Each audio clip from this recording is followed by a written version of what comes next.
नमस्कार विद्यार्थी मित्रांनो, स्वागत आहे तुमचं आपल्या यूट्यूब चॅनलवर. आजच्या व्हिडिओमध्ये आपण टेट एक्झामसाठी नेक्स्ट क्वेश्चन पेपर पाहत आहोत. या आधीचे प्रश्न तुम्ही पाहिले नसतील तर तुम्ही ते पहा. यामध्ये महत्त्वाचे असे प्रश्न दिलेले आहेत आणि यापूर्वीच्या एक्झाममध्ये विचारलेले सुद्धा आपण प्रश्न यामध्ये घेतलेले आहेत. त्यामुळे हा व्हिडिओ संपूर्ण पहा, तुम्हाला येणाऱ्या एक्झामसाठी याचा नक्कीच फायदा होईल. व्हिडिओ सुरू करण्या अगोदर तुम्ही आपल्या चॅनलवर नवीन असाल तर चॅनल सबस्क्राईब करा आणि या व्हिडिओला लाईक करा. प्रश्न क्रमांक 1 आहे, जमदानी ही कोणत्या राज्याची पारंपरिक कला आहे? याचं उत्तर आहे पर्याय क्रमांक बी, पश्चिम बंगाल. पुढील प्रश्न आहे, झूम शेती ही कोणत्या राज्यात प्रचलित आहे? झूम शेती ही कोणत्या राज्यात प्रचलित आहे? याचं उत्तर आहे पर्याय क्रमांक बी, मिझोराम राज्यामध्ये झूम शेती प्रचलित आहे. पुढील प्रश्न आहे, लोएस हे कोणत्या प्रकारचे प्रक्रियेचा परिणाम आहे? लोएस हे कोणत्या प्रक्रियेचा परिणाम आहे? याचं उत्तर आहे वाऱ्याचे क्षरण. पर्याय क्रमांक बी याचं उत्तर होईल. नेक्स्ट क्वेश्चन आहे, रेपेट्रिएशन या संज्ञेचा अर्थ काय आहे? रेपेट्रिएशन या संज्ञेचा अर्थ पर्याय क्रमांक सी आहे, मूळ ठिकाणी परतणे. पुढील प्रश्न आहे, खेळांचे मुख्य उद्दिष्ट काय नाही? खेळांचे मुख्य उद्दिष्ट हे जिंकणे नाही. पर्याय क्रमांक ए याचं उत्तर होईल. पुढील प्रश्न आहे, भारतातील कोणत्या राज्यांच्या किनाऱ्याला अरबी समुद्र लागून आहे? भारताच्या कोणत्या राज्यांच्या किनाऱ्याला अरबी समुद्र लागून आहे? याचं उत्तर आहे केरळ, तमिळनाडू आणि महाराष्ट्र या 3 राज्यांच्या किनाऱ्याला अरबी समुद्र आहे.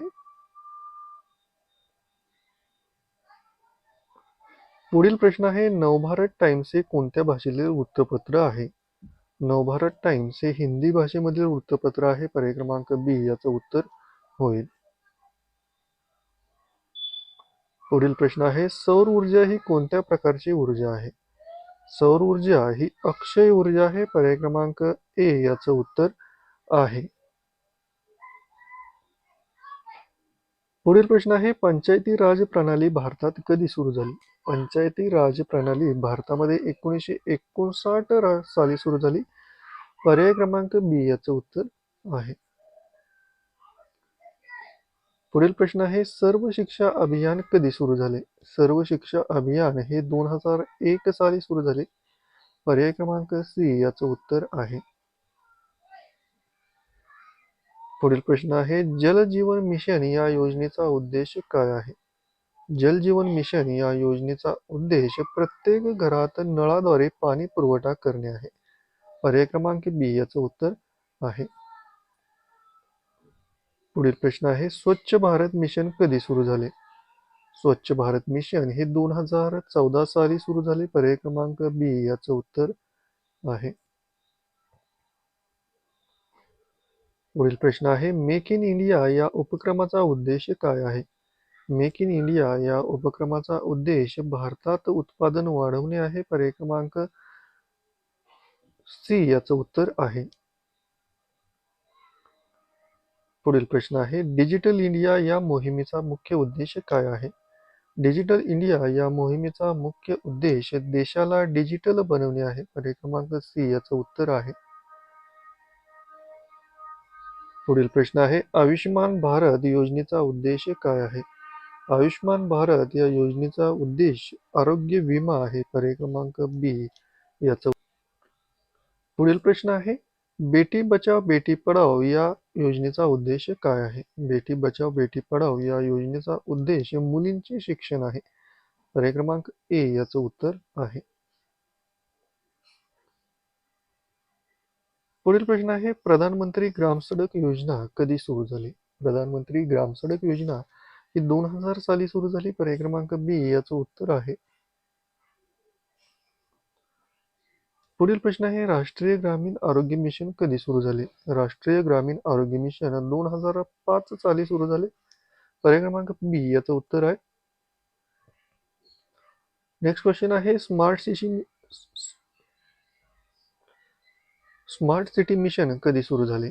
स्मार्ट सिटी मिशन हे 2015 साली सुरू झाले? पर्याय क्रमांक बी याचं उत्तर आहे.